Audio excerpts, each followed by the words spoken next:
taking on 19 other wrestlers.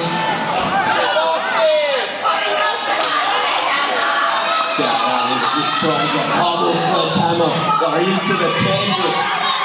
Goes to work again, trying to beat the big man down.